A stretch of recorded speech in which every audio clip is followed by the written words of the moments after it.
Today we're looking at polygons. A polygon is a closed figure that is made up of 3 or more line segments that intersect only at their endpoints. So something with curved sides would not be a polygon. Something where we had intersections in the middle of the shape would not be a polygon. These are examples of polygons. Now we have a couple specific types of polygons. A convex polygon is one where when you connect any of the corners, the vertices, with a line, any corners you choose, that line falls inside the polygon.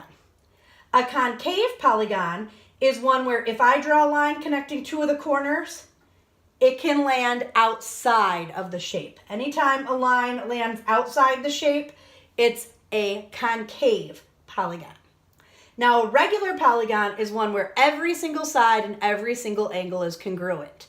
We often can tell that sides are congruent when we see these little tick marks.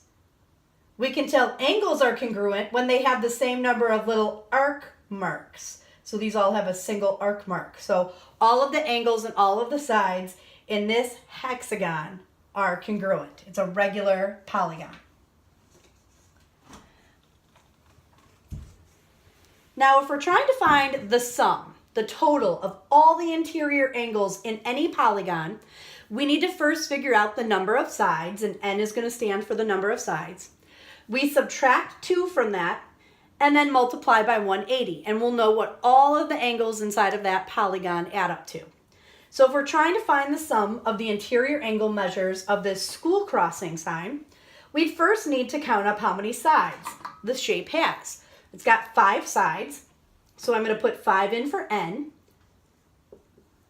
And when I get the answer to my subtraction problem, I'm going to multiply by 180. So 5 minus 2 is 3, times 180 gives us a total of 540 degrees. So all 5 angles in that school crossing sign will add up to 540 degrees.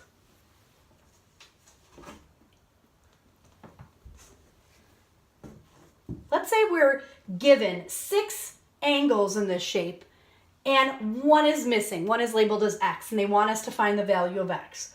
Well, the first thing we need to do is figure out how many sides our shape has. So this is a 7-sided figure. So I can figure out what the total of all 7 of these angles should be by using my formula n minus 2 times 180. So n is my number of sides, in this case 7. 7 minus 2 is 5, and 5 times 180 is 900. So all 7 angles should add up to 900. Well, I know 6 of them.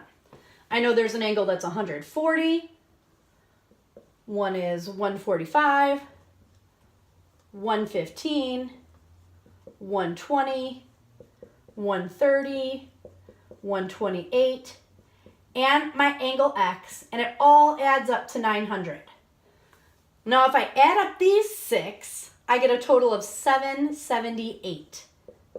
Plus my unknown is 900, so I can subtract 778 from both sides, and my value for angle x here is 122 degrees.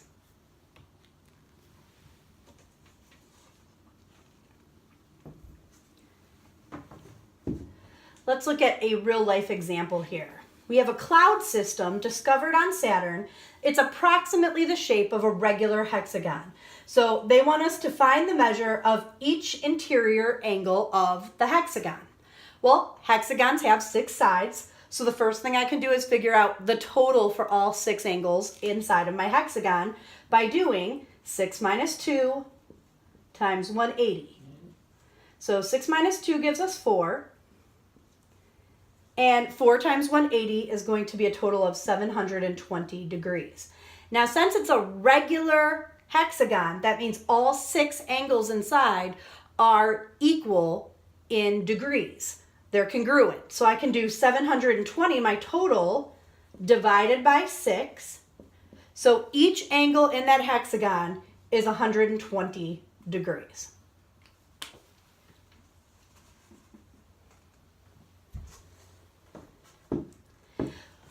When we're talking about polygons, we can also figure out the measures of exterior angles. The measure of all of your exterior angles for a convex polygon is 360 degrees.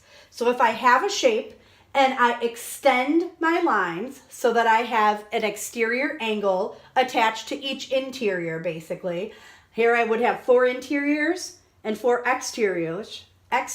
Those 4 exterior angles are going to add up to 360. This is for any convex polygon. So here I've got 4 interior angles and 4 exteriors, and they're asking us to find that missing exterior angle.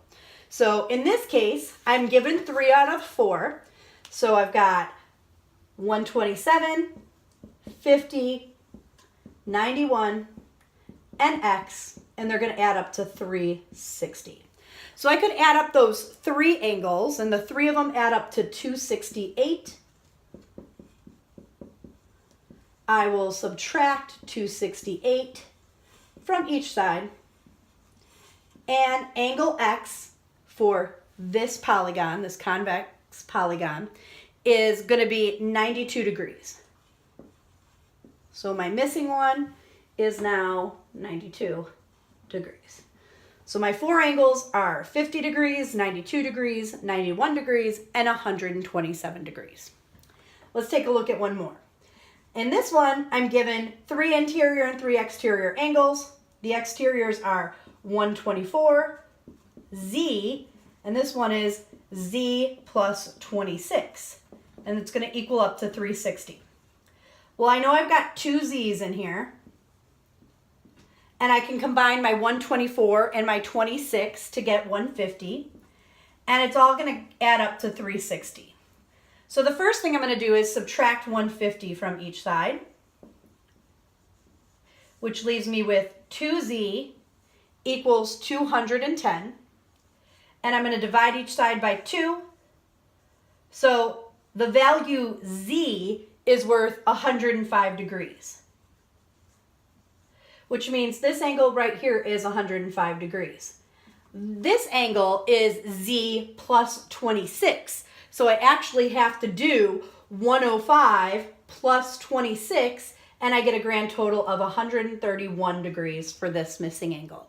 So my 3 angles here are 124 degrees, 105, and 131.